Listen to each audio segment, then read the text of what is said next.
people who are talking about arts education. Okay, this is going to get everyone calling in and saying, "Oh, stop having that Justin Locke on your show." You follow the money. Welcome back to another episode of Contrabass Conversations, your show covering life on the low end of the spectrum. I'm your host, Jason Heath, and I want to thank you so very much for tuning in. Subscribe to the podcast, share us on social media, and drop us a line. It's great hearing from all of you, and details to everything are available at our website, contrabassconversations.com. Now, today's episode is a round two of sorts with Justin Locke. And after many years of playing with the Boston Pops, Justin moved into the world of management coaching, public speaking. He's written several books. He's the creator of the family shows Peter vs. the Wolf and The Phantom of the Orchestra, which have been performed on 4 continents and in 5 languages. Entertaining guest, such a blast to have on the show. We had him on, it was almost 10 years ago now, and it's great to have him back for this round two. And we dig into a ton of concepts, including the Toyota lean manufacturing system and how it relates to the Simandl technique. These are great concepts that we talk about. Crazy stories from the Boston Pops, arts education, misconceptions, and all sorts of details pertaining to that. Lessons from the music world that can be applied to the corporate world, and details about his latest book that explores the physics of emotional energy. And Justin's a great guest. Wide range of topics, as you can hear. I know you'll have a blast with this conversation, and you can find out all sorts of details about Justin, his career, everything that he's up to at his website, justinlocke.com. All right, we're on the line with Justin Locke, and it's such a thrill to talk to you again, Justin. How's it going? It is a thrill to let myself talk to you as well. Thank you very much, Jason. No problem. And I think it's been like 7 years or so. It's crazy. What have you been up to the last few years? Well, before we get into that, I first of all, I have to take my hat off and bow down and congratulate you. Because if you listen to that podcast we did in 2008, yep, we spent a lot of time talking about how orchestras were swirling the bowl, in part because they weren't on television. Right. And since then, amazingly, they have all taken my advice. They heard that podcast. That's what happened. They heard that podcast. That's what I mean. If you look at YouTube now, it's hard to find an orchestra that isn't on YouTube, which is the primary way people watch television. What a difference. Yeah, no kidding. From 2008, when we wouldn't even let cameras into the concert hall. Mm-hmm. Now everyone in the audience has a camera. Right. And they're even being encouraged. You know, some of my concerts, they say, like, tweet out as the concert goes, please. You know, we want to get that interaction. Exactly. This is all new. This is a completely new idea from when don't you dare, take any pictures of us or anything. And look what's happened. Yeah. I mean, the Curtis Institute just got $55 million. You can start naming all these orchestras. What is it? Detroit Symphony just got $3 million just for kiddie concerts. Mm-hmm. I mean, money is just pouring. You don't see the dropping like flies headlines so much anymore. Right. And I think really that all comes down to your podcast from 2008. All the difference. Congratulations, Jason. What a difference maker you are. So I just wanted to start off. We don't talk very often, but when we do, we have huge, huge impact. So, all right, you're ready to change the world one more time? Let's do it. I'm game. All right. So, okay. So you want to know what I've done since we talked last? Yeah. Give us the highlight reel. Oh man, I wanted to. It's going to take a while to get into this. I departed from the ivory tower. I have walked away from the classical music industry, and I walked into the corporate workaday people who make money for a living world. Mm-hmm. And I was convinced. This is how stupid I am. Well, I wrote a book on the principles of applied stupidity, so I am an expert on it. And this is just to give you an example of what an expert I am. There's always these conductors running around giving lectures on leadership and how to manage. You familiar with that? Oh yeah, I've played some of those. Yeah. I'm sure you have, and you have to be careful to not get your eyes rolled all the way up in your head when you. Right. Right. Yeah. Oh, yeah. The conductor's the leader. Oh, yeah. We're so inspired. Wave that white stick a little further out. Oh, yeah. That's it. I'm sorry. I'm being rude. I'll stop. But, I made this joke to somebody. I said, you always see like a convention of pipe fitters have a conductor come in to give a talk on leadership. But how come you never see a convention of conductors have a pipe fitter come in and give them a talk on something? Sure. Why does it not work the other direction? So I went into the land of the heathen. And just to illustrate, and it's so fun to talk to a bass player. This is contrabass conversation. That's right. If you're not a bass player, you may not follow a lot of this, and I just don't care. we can't slow down or speed up the class for you. Right. Or it works. Bass humor, what can I say? So I contracted, or this is back in 2005, and I hadn't seen all the Boston freelance musicians for a while because I've been doing other stuff. And one of them, I said, Justin, what's new? I said, I got a new girlfriend. And the first question that they all asked is, and you probably know this, is said, what instrument does she play? Of course. Yeah. Of course. What else would you ask? Right. And I sort of, looked down at my feet. I couldn't make eye contact at that point. I was so ashamed. I said, I'm sorry. She's not a musician. And it was like I had married outside the faith. Really, Right. How dare you go outside into those people?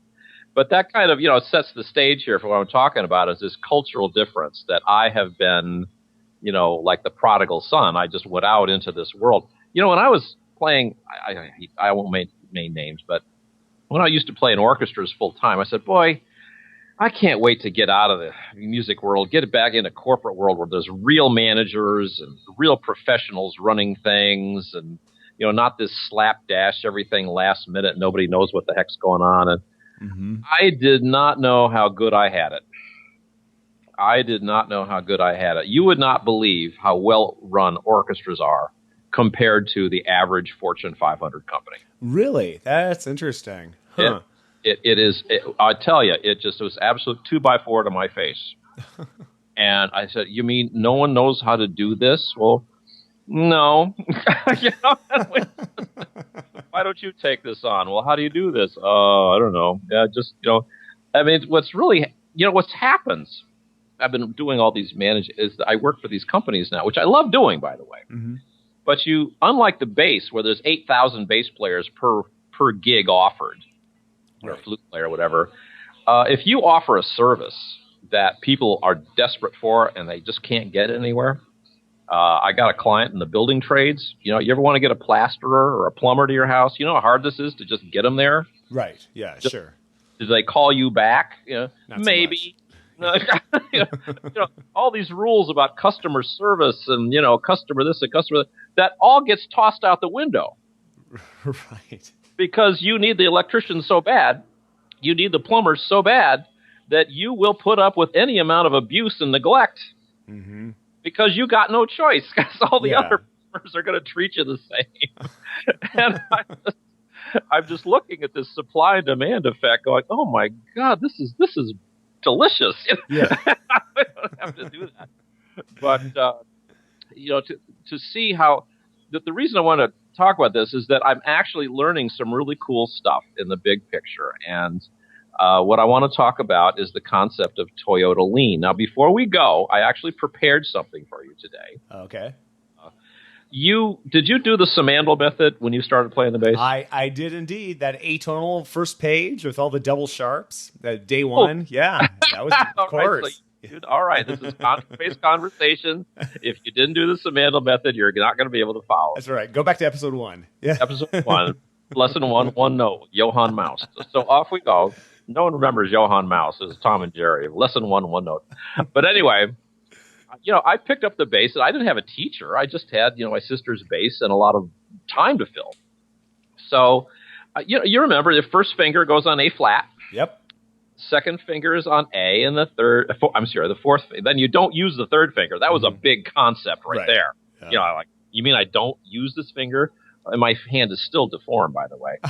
And So, and your fourth finger goes on B flat. So that took me like 3 months just to get half position going, and I understood that.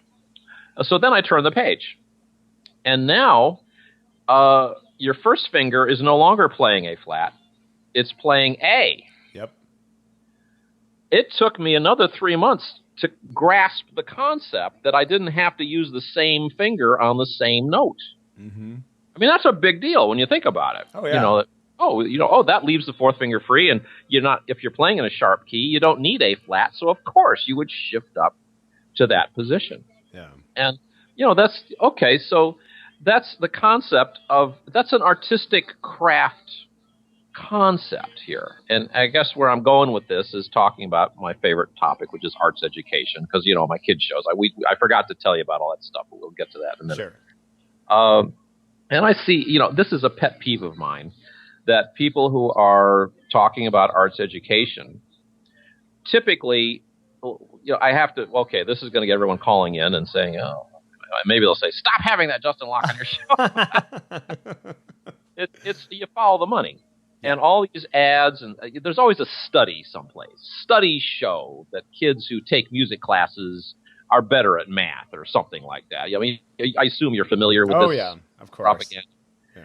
Well, it doesn't take a rocket scientist to see that this is really, a lot of it is really people who are either selling musical instruments to schools, which is a big business, by the way. Oh, yeah, absolutely. And the NAM, National Association of Music Merchants, love them dearly, but, they got an axe to grind, and that's an interesting play on words when you think about it. Right, yeah, that's true. Here's your axe, start grinding. But, they have a bias here. Yeah. This is not, we just love children and want them to succeed in life. No, by the way, we're going to make $1 million while you do this, and they're trying to get the school budget money, and I understand that. That's business. I understand that. And then there's also you and me and everybody else trying to get a base student. And so this is like anything that'll market it. But this stuff just drives me crazy because it's just so, it's flimsy. It's a flimsy argument. Sure. But instead of sitting here critiquing it, and this is my whole thing to the arts community in general, is why not think big? Because what's happening to me and my arts crafts education is I come into businesses of various sizes, and we run into a lot of big concepts here. Are you familiar with the Toyota lean manufacturing process? I've heard that phrase. I feel like I've read about it in books, but let folks know what that is. Okay, I'll tell you the big story here because sure. we got Justin Locke on the line. Back in this all started in World War II, because all the women weren't allowed to work in factories back then, but all the men joined the army. And so now you got a plant in Flint, Michigan, or Detroit or whatever, and you want to crank out B-24 Liberator bombers. And they were making like one an hour at their peak. And there was all women, mostly women on the line, who, 2 weeks before were, let's face it, washing dishes, working as teachers and nurses. That was the extent of what. And now they're all, Rosie the Riveter. They're all on these assembly lines doing this stuff. How did this happen? How could you create skilled labor out of people who were, this oppressed class of people? Mm-hmm.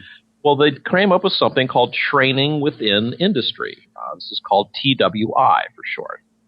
And they came in, and you're going to start hearing bass lessons here in a minute, because they said, let's just take this one rivet, break it down to its fundamentals. You pick up the riveter, you go to the right 6 inches, you pound on it for 2 seconds, you step back. Mm-hmm. That's all. That's one Rosie. You could teach someone how to rivet that one rivet on a B-24 in less than 10 minutes. Sure. And that's how they did it. They broke it down to these called training within industry. They broke everything down to these little, tiny, efficient things. And I will leap ahead a little bit, and I don't know how much time you spent practicing scales and arpeggios, but I spent a lot of time doing that. Me too. It's contra-bass conversations. You understand this. Yeah, of course. I step out of this conversation with you. People don't understand that. It's a completely foggy, what the hell are you talking about deal, the whole thing. So Anyway, World War II ended, and Japan, which is now 3 inches of dust throughout, Right. they said to somebody, they said, "How did you guys gear up so much from having no industry really to being able to crank out an aircraft carrier every 10 minutes?" And the guys who invented training within industry were sitting around with nothing to do, and Toyota hired these guys. They came over there and said, "Tell us how to be more efficient." And so they started looking at, there's all these wonderful things called, a phrase called muda, which is waste. And the whole idea is value is anything that doesn't provide value to the customer is waste. Okay. And this is a new thing in healthcare now, that hospitals are taking these manufacturing tricks of how do you, I'll give you an example. There's a guy putting a battery in a Toyota, and that's his job. Pick up the battery off the floor, haul it over to the car, put it in, hook it up. Mm-hmm. Well, why have him pick it up? Why not have it up, 5 feet? So you eliminate that. You just deliver it to the guy at the height that he needs it to be. Okay, sure, yeah. That seems pretty simple, but in Detroit in 1947, they weren't doing that. And they were getting it took longer to build an Oldsmobile because they had those inefficiencies. Now you hearken back to that first finger, and when you practice, you don't. Well, where's my elbow? What's the least amount of motion I need to do to play this Mozart's 40th Symphony? This is all Toyota Lean stuff. Yeah. You already know Toyota Lean, right? Through music. Yeah, interesting. Exactly. Yeah. And people who are doing Toyota Lean now didn't do the Simandl method. Right, yeah, of course. They're not used to the idea of holding your elbow still while you just move your hand, pivot it at the point of your elbow, instead of moving your entire torso or playing every single note with your first finger, which is what actually most companies do. Okay. This is the big concept here, is there's a cultural conflict between industrial thought and all those efficiency experts that just wanted you to learn how to do one job and do one job only and be a cog in the machine. And I come into companies now to consult on projects, and they don't understand the concept of shifting. It's or using a hand position. Okay, your first finger can play this note. You don't need to shift. Just use your fourth finger. It's right there. I love it. It's contra-based conversation. Yeah. You guys understand this. They all get it. Yeah. They all get it. But I'm telling you, somebody who's not a bass player, your first finger's on A, well, that first finger seems to be working well. Play the B flat with your first finger too. Sure. And I'm sitting there going, no, your second finger's just right there. Why don't you just use that? And the light bulb that comes on the face. You can do that? Because it's really this Common Core training, these standardized test training, really teaches kids to be obedient to a pre-existing system. Mm-hmm. Yes. As opposed to practicing where here's the etude, go in that room and figure out how to do it. Mm-hmm. And you go from there. It's really interesting, along with this, this is where I'm at these days, is these big picture industrial things.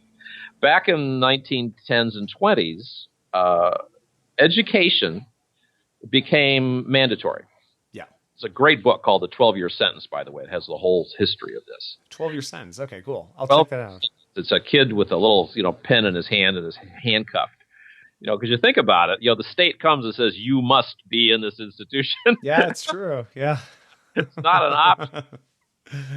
Historically, which is fascinating, the worry at high levels was they had all these immigrants coming in to work in the factories, and they were Poles and Germans and Slovaks and Russians and, Norwegians and God knows what else.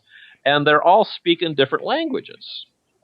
And the big worry was that the country would factionalize into different, like Quebec, it was like they got their French thing going. They didn't want that. They wanted America. And so they took all the American Indians, took them off the reservations, took them to Carlisle School. And, they were actually physically beaten if they spoke anything but English. I remember reading that. Yeah. It's a very severe moment where it was a shame. That's why all these people whose parents or grandparents were Italian don't speak Italian. What a loss. you're monolingual. You could have learned it, but the parents, grandparents absolutely did not speak their own language in the house. And the purpose being is to unify the country linguistically, that we all spoke. But there was one place where this rule was not applied. Care to take a guess? In the orchestra, in the Allegro non troppo to you, Jack. Yeah, there we go. There we go. Sure. They kept all of the original European languages because it's not industrial work. You can't really play Beethoven's Fifth faster and get more money. Right, that's true. Yeah. You could play Beethoven's Ninth. You don't really need the second oboe. We could trim off, the entire flute section on this, and you could still. That wouldn't fly. Yeah. I mean, in an industrial world, that's great stuff. Oh, you're making the cookies with fewer chocolate chips, and we're making more money. That's fantastic. But this world of we understand that there's value in something beyond just the physical the process of this. Mm-hmm. And so for me as a management consultant with all of this immersion in what is pre-industrial European culture, what's interesting now is that the industrial era is ending. Yeah. And so now there's this huge opportunity because I'm coming into companies that are trying to play the bass efficiently with Toyota Lean manufacturing. That's their vision of how to learn to play the bass. Mm-hmm. And I mean, I walked into a company the other day, and the way the desk was set up, the person talking to the customer had to turn left to look at the computer screen, and then turn right to come and talk to the people. It didn't occur to them that there was anything wrong with that. Right. You realize you're making this person turn left and right like 300 times a day. They're burning up like 80 calories just getting their head sore, taking eye contact away from the customer. Yeah. And all you need to do, I mean, this is a bass lesson, Right. Put your elbow here. It's so much easier. But I have this orientation to the way workflow works. And I talk about being in flow and then in timing, and the blending and the ensemble teamwork. These are all buzzwords that it's going on now in the corporate world. Mm-hmm. And there's a whole bunch of people who are, frankly, musically ignorant, who think they're inventing this stuff for the first time, and they're geniuses. And I sit there with people who are, it's contrabass conversations. Hopefully no non-contrabass players will tune into this. But I listen to people talking about Toyota Lean, and I'm going, this is bass playing. This is like elementary bass playing. Right. Yeah, exactly. Simple bass playing. All you're talking about. I understand this, and we've been at it for 400 years. Yeah. As what do you call this? A buried, suppressed underground? Yeah, I guess. Yeah. What would you call it? It's an underground. Yeah. We really went under because we still say Allegro non troppo and Andante cantabile, or however you pronounce it. Excuse me. Mm-hmm. And I know it's really not a mistake on and it's like irregardless. You can't say that. You can't say irregardless. But anyway, I think thinking big picture to these arts education advocates. Besides thinking how can I get a little more school budget money by using the old system of this will improve math scores, which is an industrial priority anyway. It totally is. Yeah, that's true. And what do you need to know mathematics for? In 10 years, all these math majors are going to be obsolete. Mm-hmm. There's going to be a computer program that does all the calculus you could possibly need. They just don't have it yet, so we're training all these people. Yeah. And what's really selling, what really has economic power, and this is already out there, this is all known, is if you have personal skills. Right. Listening skills. This is the attribute of a leader. A good salesperson, a good marketer, all this audience perception, which is what art is. Yeah. And the whole craft stuff, I mean, it makes your math a little better. But this is ultimately, it gets back to, working with my tradespeople stuff and being on the supply side. Mm-hmm. Oh, I'm going to introduce everybody to another thing. I got to do this. There's this guy named Peter Drucker. Have you heard of him? Peter Drucker. Yeah, I've heard of Peter Drucker. Excellent. Okay. Peter Drucker, for those who don't know, he worked at General Motors for years and years, and he became the first de facto management consultant expert. People had been managing, but nobody really became a professor and wrote books about it, and like doing theory. Like a Simandl. People have been playing the bass for years, but Simandl was the first one to come up with a method book. For people who wanted one. Well, he was the first Simandl of business. He started writing books about that. This guy, this one book he did is called The Daily Drucker. Mm-hmm. It's a compendium of his stuff, and I just leafing through this, I just love it. One of the things he says is the purpose of a business is to create a customer. Okay. I like that. Forever to understand that, but I'll explain it now to save people time reading it. Is that the idea of a business is you make a product that when people have never bought it, but once they see it, well, they got to have it. Yeah. Right. You create a product that creates that kind of response. So saying to somebody, we're selling tonettes and saxophones, and this is going to increase your math scores. Yeah. I don't see. We're not creating customers here. We're not. Let's face it. The arts are just and I'm harmed by this. I don't want to sound like I'm just trashing people in the arts. What I'm trashing is the marketing techniques of people in the arts. This is instead of, remember this is about the TV orchestras on YouTube. If you can make the case that, being in an artistic realm, venue, whether that's dance, music, playing, acting, singing, whatever, is going to have considerable economic effect on your ability to rise high in the coming post-industrial era, which is all about social media, which is all about connecting to other people. Well, all of a sudden now you have a product that, I have to have that. Parents are going to say, I want my kid to have that advantage. And it's something that only the poorest kids that don't get this. It becomes a really substantial, what's the word I'm looking for, just hard, really tangible, substantive thing, not just kind of a nice little add-on to put on your college resume that, I sang in the choir. It becomes, what do you mean you didn't sing in the choir? What's wrong with you? You don't ever relate to audiences. This whole thing of being a geek with, a lot of left brain capacity, it's not really the common thing anymore. It really isn't. And so whether or not you want to market, stuff in that realm or not, but that's kind of, this is where I've been the last 8 years, is dealing with people outside the music industry going crazy because I spoke this one language, which I tell you, I feel like I've been speaking Portuguese for the last 8 years, and now I can speak English again. It's so easy because you understand this. You have, the cultural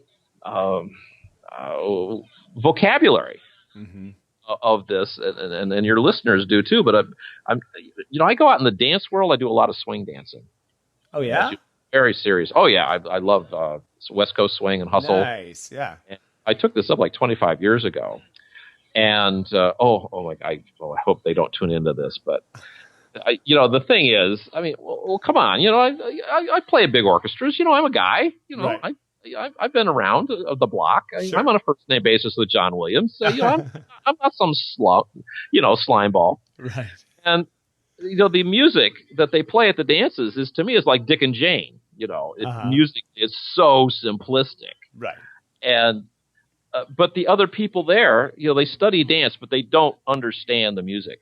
And this is just an inside joke for you and me, is that they actually try to teach guys how to lead patterns so they will fit the music more or less. Oh, yeah, really? Okay, yeah. Yeah, okay, there's going to be a break in the music in this 12-bar blues tune on the 12th bar, so let's show you how to do here to here to here. And here the break is coming. 4, 3, 2, 1, dipper now, bang.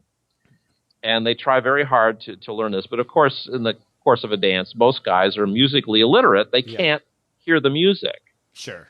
So there's this little cadre of followers that have all figured out that Justin is going to lead you precisely and exactly to the music.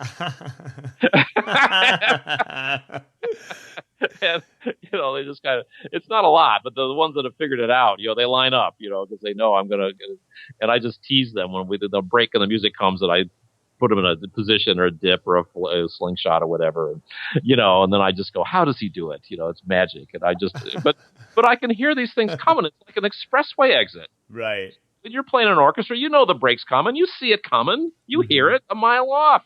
But again, I have this training that other people don't have, and I genuinely feel sorry for them. So that's kind of where that's at. So that's where I've been at. Just dealing with I score read for 4th of July last year, and that was fun. I was amazed they invited me back after writing Real Men Don't Rehearse. Oh. I don't think they'll have me back this year, but I think it's a mistake because someone forgot. Don't you remember he wrote a memoir about us? But that's funny. Too much fun. But anyway, so that's kind of we can talk about Mozart in the Jungle or my other new book. Well, actually, yeah. I'd love to talk about your new book, but I'd love to know: is there like the Mozart in the Jungle effect? Is that something that you've experienced with Real Men Don't Rehearse? Have you noticed any change now that book's come out and it's on Amazon? There are billboards for it and everything. Well, I got 2 words for you, and they are ka-ching. I was when they come out with all of them in like December 10th, 30th, or something like that, and my book sales shoot through the roof when that comes out. I think what's happening is people see it, they hear about it, they watch it, they look for the book on Amazon. Yeah. And whenever you go to that page, it'll says, people who read this book also read or also bought. And it's usually my book is right next to it. Well, there's not a lot of, you and Blair, there aren't a lot of books like that. So not really. I mean, there's a couple. There's one called Shoot the Conductor. I haven't read it yet. I mean, the Mozart in the Jungle is unique in its ribaldry. Yeah, right. There we go. That's a good word. But, what's funny is I'm friends with Blair now. Mm-hmm. I didn't know her for years, and then I forget somebody said something, or she ended up buying my book and reading it, and she friended me on Facebook. Yeah. And we spent a couple of hours, like a year ago last Christmas, just chatting, about the book business, because she's been my number one competitor for the last 10 years. But at the same time, she's been my number one promotion machine the last 10 years. So, and then when this thing came out, oh my God, I was selling hundreds of copies of Real Men. I'm selling more in that January, February, March, when I get that Mozart in the Jungle bump. I bump up to the number 2 best-selling classical music book on Kindle. Uh-huh. And right behind Mozart in the Jungle, of course. Yeah. And then the paper books sell, the 50 to 80 at a clip, mostly through Amazon. Mm-hmm. And then it trails off this time of year. But Amazon just bought 45 books yesterday. So for a self-published book to be selling dozens of copies, anywhere from, I'll tell the truth, anywhere from 50 to 100 copies a month. Yeah. Which is not bad. It's not bad. For a 10-year-old self-published book, which I'm still getting 5-star reviews for. I'm looking for your 5-star review. Somebody gave me a lousy review the other day. Oh no, we got it. Listeners out there, log in. I'll have a link. And yeah, give me 5-star review. You don't have to say anything. I just want that 5th. See, if you don't get if you get to 4.7, they can't make the star right. The 5th star, it looks like 4.1. Oh, okay. So it's not. There's they can't get it far enough. So if get one bad review, you go from 5 stars to 4.1 on the look. And it's a small thing, but to me, it's a big deal. But we'll get the Contra-Race Conversations audience we'll get the horde to go and help out. It's a great book. The funny thing with Blair's book is it's kind of I interviewed her for the podcast like in December or something like that, right when the new season was coming out for Mozart in the Jungle, and she was saying that she really wrote the book. It's kind of like a history of the rise and fall of the professional orchestra. Couched in tales of all the sort of tales that are in that book. And that's true. It's kind of interesting. I never really thought about it that way, but it is kind of like the tale of the orchestra in the 20th century. Yeah, well, I mean, I can't. It's been so long since I've read it. I can't remember it. I mean, it's a real page turner. Oh yeah, Give her yeah. credit. You want what happens next? Right. I've been trying to watch. Have you seen the TV show? Do you I watch this? have, I have, I enjoy it very much. That's one of those, I totally binge watch that show. So yeah, I went through and I've enjoyed it a lot. The second season, they've got some pretty serious cameos, like Joshua Bell. There's one episode it's got Dudamel is a stagehand or something like that in the first episode. Yeah. Well, it's becoming the new Muppet Show. Yeah, you got right. classic music. You got to be on it. So, well, good for her. And I Yeah. think the thing is, she's correct. That rising tide, lifts all boats. Yeah. And whether I mean, I have to say, when I watched it, the thing about the orchestra pit. Mm-hmm. Oh my God, that made my blood run cold. The memory of sitting in orchestra pits down there knitting and reading a book, and Yep. I was like, oh my God, that was too real for me. That was too much. I said, I'm not ready to go back there yet. That's too much of a thing. But yeah, it's been very good, for business for me, and I wish they would, make more of them. I wish they would do them once a month instead of a binge once a year, because then I think I'd probably sell more books. But anything to sell a book, that promotion equals sales, and I am thrilled to death. And it's because of her. They were filming down in Mexico for the last season for something, and there was a violinist down there in that orchestra, American violinist, who met Blair, and I'm not sure, she was looking at Blair's Facebook page or something, and Blair had said something about my book, and so this violinist bought my book, read it, got in touch with me, knew all these, and she was like one of these people who just knows everybody. Yeah. And she says, I have your kids, we should do your kid shows down here. And she hooked me up. Oh, this is the announcement, with a guy in China. Oh, nice. So it's not a done deal yet, but we're still going back and forth. But they're saying all the things that sound like they're serious. Oh, cool. And so it won't be like I'm always hoping for like the big orchestra will do it and fly me over, for a week of, free, being idolized. Right. And, sure. And getting paid for the privilege. And I don't think that's going to happen. But, I've been wanting that Fifth Continent premiere for a long time, and it sort of might happen. It might happen. So, it's all good. No such thing as bad publicity. Yeah. And that's another book I want to recommend to all musicians, by the way. I'm like this business guy consultant who knows music. Mm-hmm. There's a book called The 22 Immutable Laws of Branding. Yeah, that's a great book. I've read that. Oh, yeah. You understand then that, that you're never alone in a category. You don't want to be alone, because that means your product isn't good enough that nobody wants to imitate it. Right. Mm-hmm. And so you don't want to be the only gas station. You want competitors, because that means customers are used to buying your product. Mm-hmm. And so there's this very narrow brand of these, musical memoirs, of which Mozart in the Jungle and I are in the same brand category. Mm-hmm.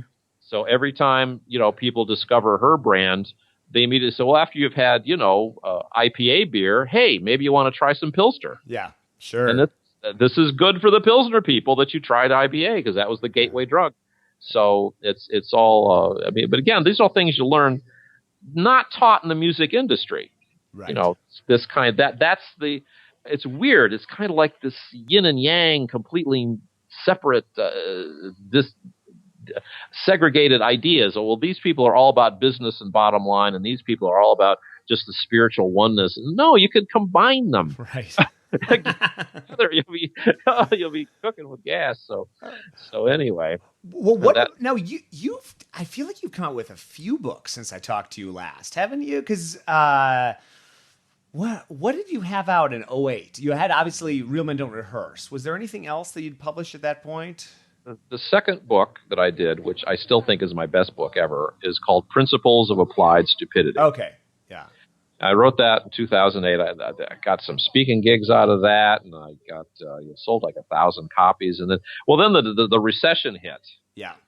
And then, everybody's just trying to not starve to death for about 2 years. So all this momentum buildup stopped. But I still get, people reading it, and I don't know if you've read the book, but I haven't read that. Real Men Don't Rehearse is the one I've read, which I love. By the way, it's a thank you very book. much. Yeah.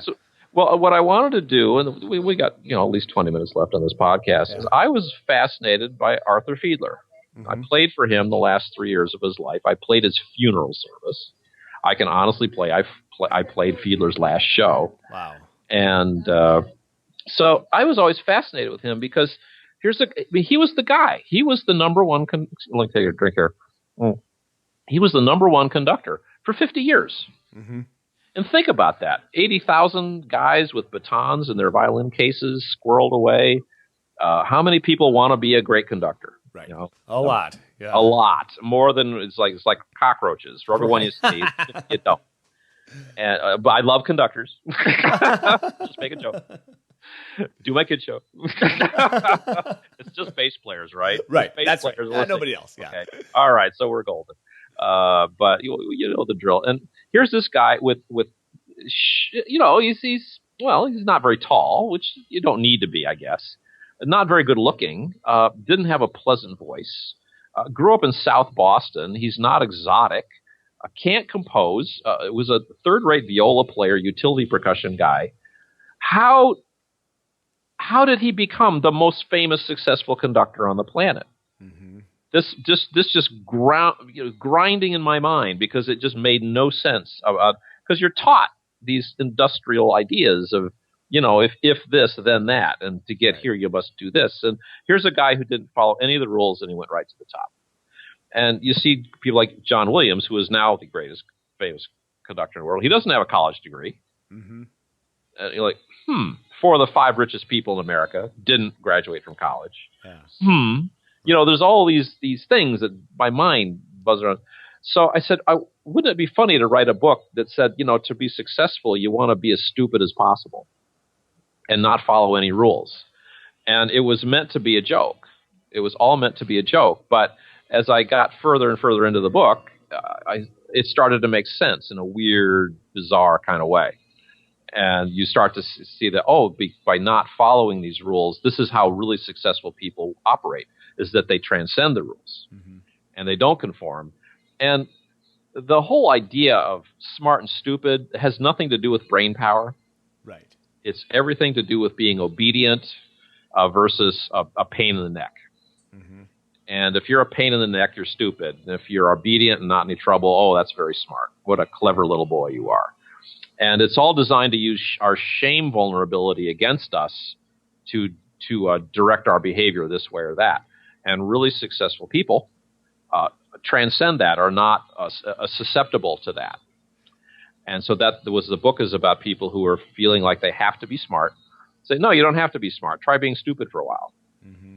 And just have that permission to go outside the box, outside what is normal. And so I'm really proud of that book because when people read it, it really resonates, and and consistently people say, I've been doing this all the time, or say, this is the Taoist philosophy of doing nothing to get everything. And so there's nothing new under the sun. But so that was the second book. The third book, which no one reads, and frankly, I don't recommend it anymore. It was great therapy for me. It was called Getting in Touch with Your Inner Rich Kid. Uh-huh. And I'll just briefly cover it. Well, I grew up poor. My father had PTSD from World War II. He was on Anzio Landing. He was a mess, and he could never really hold down a job. And so, we just kind of lived hand to mouth most of the time. But then I dropped out of school, and fate stepped in, and they sent me to the rich kid private school for last 3 years of school. So I went from kids who were eating large sandwiches for lunch to the kids whose parents owned the large factories. Mm-hmm. And I knew kids who were going to come into $20 million on their 21st birthday. I mean, this is serious. There's a lot of money out there in Toledo. People don't realize it. And they were so different culturally. It was such a culture shock difference to go from the poorest school district in that county to the richest private school. And I was just fascinated by that Jane Goodall experience. So I just said, what's the difference between a poor kid and a rich kid besides the money? And so the book is really about what growing up poor does to you psychologically. and the injuries and the workarounds that you create in order to cope with being poor, and how that manifests in pushing wealth away from you as an adult. So that's interesting. So do you think did you come to the conclusion it's really more like what poor does to you than what being rich, like how that changes your thinking or something? Is it it's more like you get messed up when you're poor? And we're all natural born rich as kids. Yeah. We're just like, I expect the world to feed me. I'm incontinent. I can't walk. I can't speak the language. I'm not worried. Everything will come to me. I'm going to laugh my day away. Yeah. And, rich kids never get out of that. And good point. Your aura, it goes beyond this whole industrial time is money and you must work hard to get this idea that a physical action translates to cash. I know people who work, 3 jobs, 18 hours a day, and they're barely making ends meet. And I know other people who work a couple hours a day, don't do very much, and they're millionaires. Yeah. There is no relationship between hard work and money. There really isn't. Why is it that these people have so much wealth coming to them? And since writing the book, I've transcended even what was in the book to understand that I had to. There's these energy fields, and this is what my next book is about, by the way. Is this the Time, Light, Love? Time, Light, Love is all about this. We should jump into that because that would be fun. I don't want to take up too much time, but so that was kind of like I was frustrated by the Rich Kid, Poor Kid book because it didn't really answer my question. So now get bass players on the line. Everybody knows this, and I can't say this to non-musicians. This is so great. Now, how many Nutcrackers have you played? Oh boy, in the hundreds. Wild guess. Yeah, 100? Yeah, 100? probably let's say 200. 200? Okay, I did 400. I did 40 a year for 20 years. But so that there are, at bar 98, in the pas de deux, whatever the hell that means. It's French. Why don't they write it in frickin' English? Of course not.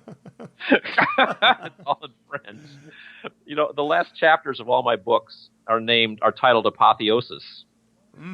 Because that's the last act of Nutcracker. And I always thought that meant the end. It means ascension to godhood, but I didn't know that. I thought it meant, I get to go home in another 10 minutes.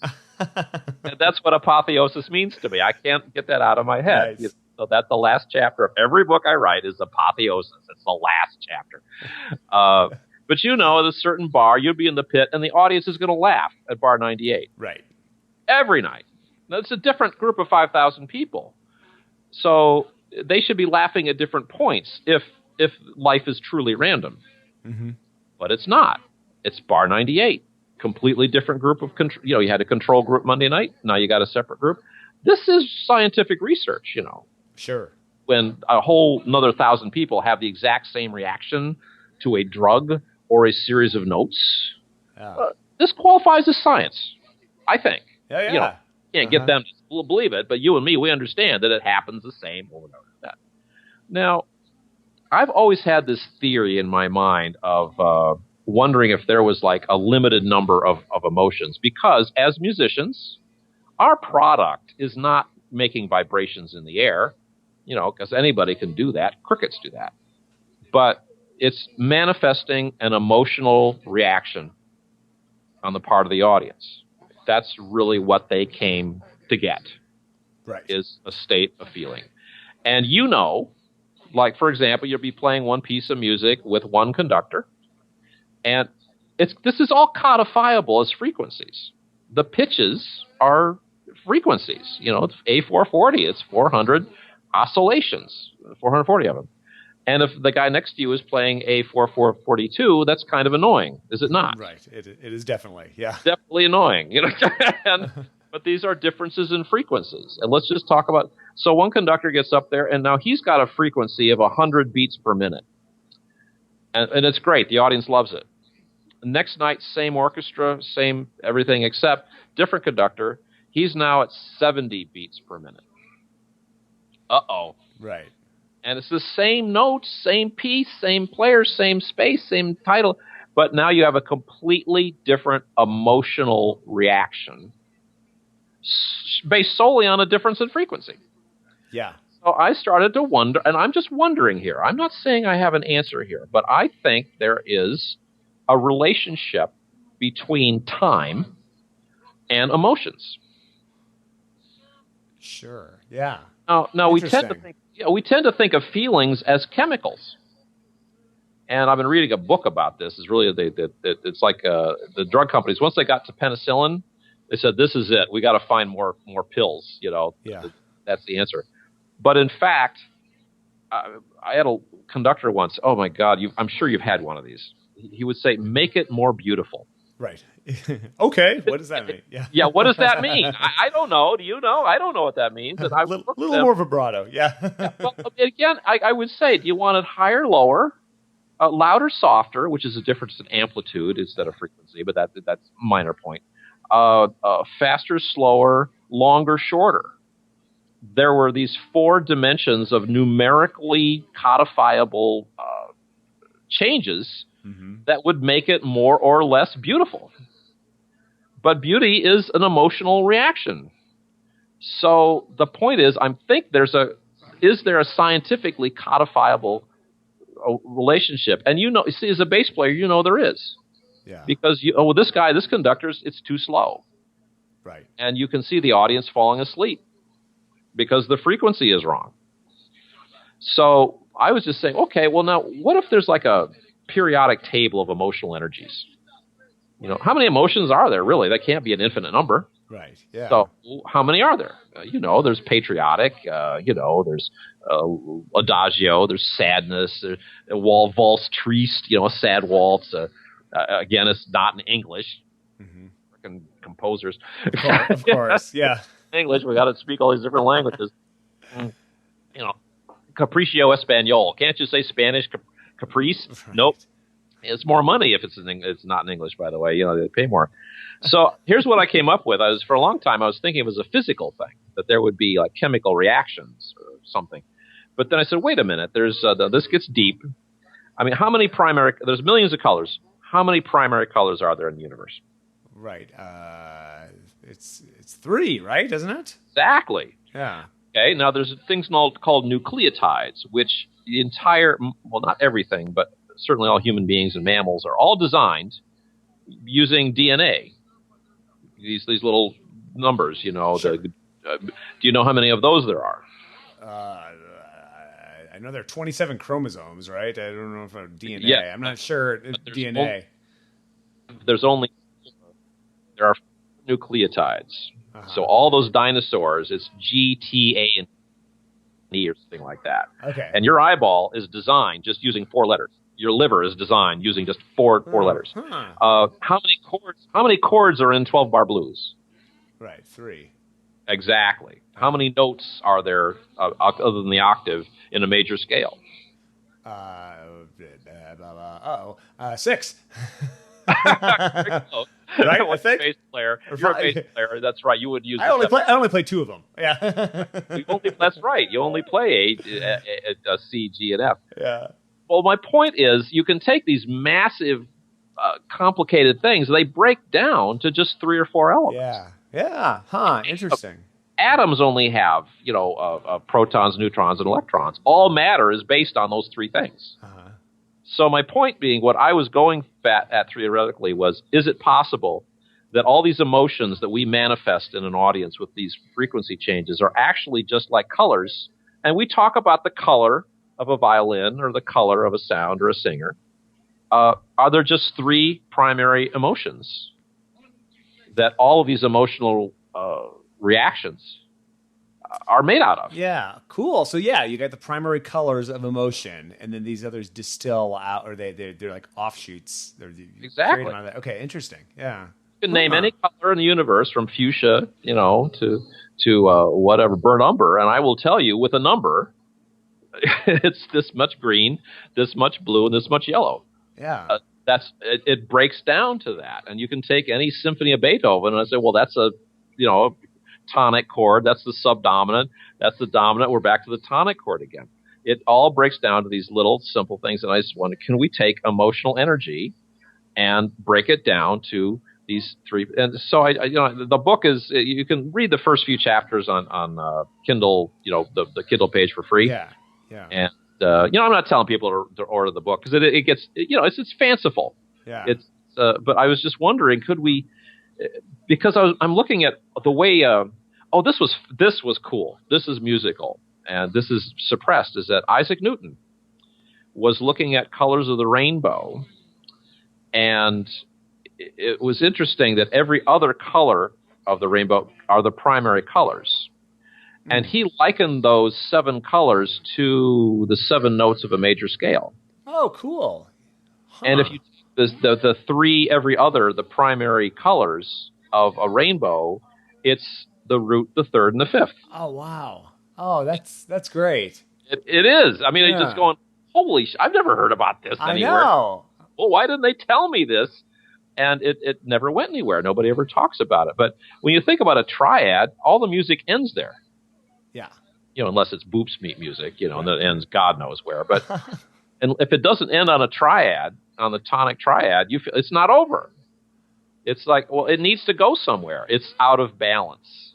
Yeah. It's not settled in. And we have these dissonances which take us out of these primary colors, and then we go back into it. And so it's really a study of how we can how emotions can be manipulated in a fairly simple way. And pardon my sore throat here, just a second.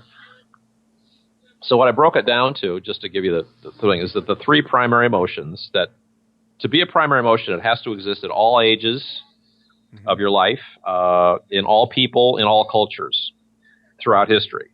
They have to be present. So the 3 emotions that seem to be present are trust, which can be either trust in money or faith in religion, but the need to trust is very powerful. Then a known idea known as chi, or the life force. You've heard of that. And then the need to connect, which is family, tribal, whatever you want to call it, be accepted to college.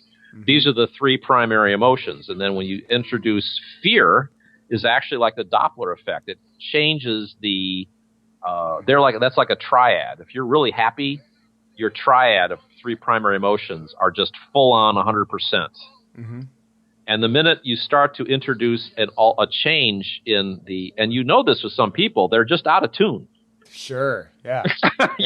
Right. They walk in the room. Yep. John Bradshaw talked about this. If you've had certain kind of a traumatic experience in your life, and that's altered your energy state, and you see someone of the opposite sex who's been through a similar traumatic experience, you will, like radar, you can find them in a room of 100 people. And that certain kinds of people are attracted to you. They call you up out of the blue. And other people you want to get to know, they just avoid you like the plague. And this gets back to the whole money thing, because I'm really starting to see that we are not physical beings. We are made out of atoms, and every atom has a frequency. This was cool. I did little factoids. If you took the atomic energy in the human body, and if you were able to release it, in a nuclear bomb, it's 87,000 Hiroshima bombs. Oh, wow. That's how much energy converts energy to the matter of your body. If your body was converted from matter back to energy, it's E equals MC squared reversed. So you have to take that huge amount of energy and pack it down to make the matter of the atoms in your body. So to go back the other direction is 87, 1 megaton nuclear bombs or something like that. That's how much energy is just existing, packed into your body all the time. Not to mention the infrared rays that are coming out of you. It's funny, people accept that. Well, the heat rays coming out of me, of course. Well, there's also emotional energy coming out of you. Oh, we can't measure that. Well, yes, I can. Yeah.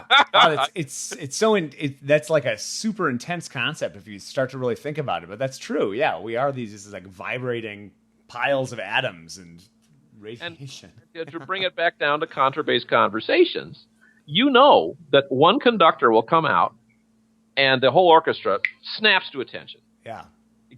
I want to have your baby. What can I do for you? We'll play overtime for free. Give them anything.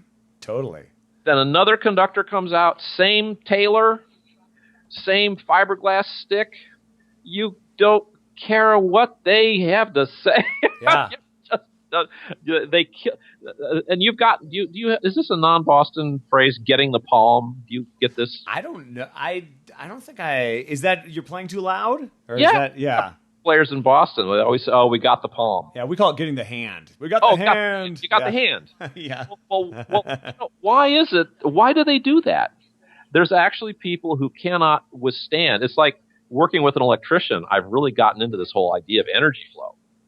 And some people they've got a circuit breaker because if you're feeling, to be full on, to have all your emotions going, you're feeling everything. You're in this ecstatic infant state of you ever seen overjoyed infants? They just can't contain themselves. Right. They're just freaking happy. Yeah, of course. Yeah.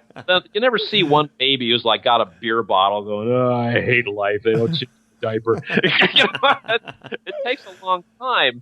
But if you get enough trauma and pain in your body, you want to deaden the pain. Yeah. And what do you do? It's like you put a tourniquet on it. You want to lower the flow because it's like if you've got problems in your circuitry in your house, the fuse blows and now the house won't burn down. Mm-hmm. But there's no light in the house either. Yeah. Oh, yeah. Interesting. Same thing happens in people's eyeballs. There's no light in them anymore. Mm-hmm. Because there's some pain in there that they had to deaden it, and that's what drugs do. All drugs are either speed you up or slow you down. Right. And it's a time change. Yeah. And I started to relate this whole concept of timing changes, of little tempo changes, affect emotional issues. If you speed up the tempo or hold this note a little longer, I've broken a rule here because I'm not in front of a crowd, but if I'm speaking to you and then I just take a moment. Mm-hmm. I just had a huge emotional effect on everyone listening to this podcast. Right. Everybody. Yeah, exactly. Oh, he stopped talking. What? And it's my own fear that I don't let those moments of silence happen because it gets out of control. But if I'm on a stage, on a little board and I can see the audience, I'm going to push that a lot harder. And really good performers, they make you wait. Yeah, they make you wait. They hold that high note, and then they when's he? Oh my God! And the audience goes nuts. They go nuts with it because you're releasing. That's what people go to concerts, is to get permission to release their personal energy. This is what rock music does. So that's what that book was about. That's what I'm thinking about, whether it's, but again, I'm always 8 years ahead of everybody. So Yeah. Man, that sounds like a fascinating book though. I'm going to check that out. That's right up my alley. I got my gears spinning now. Yeah. Well, it was all just, and I looked at the news and it was just kind of, here's my theory and here's how I think it works and here's how you can use it in your life. And I thought it was a great book, and I've sold about 10 copies, but, I have not bothered to promote it because I don't know where I would promote it except here. I mean, here's the opportunity. Right. We'll get the Contrabase Conversations Army to. Oh, there you go. Check it out. It's an army or a squad. What do you got? A squad? I'm not sure what the right word is for it. Platoon, I don't.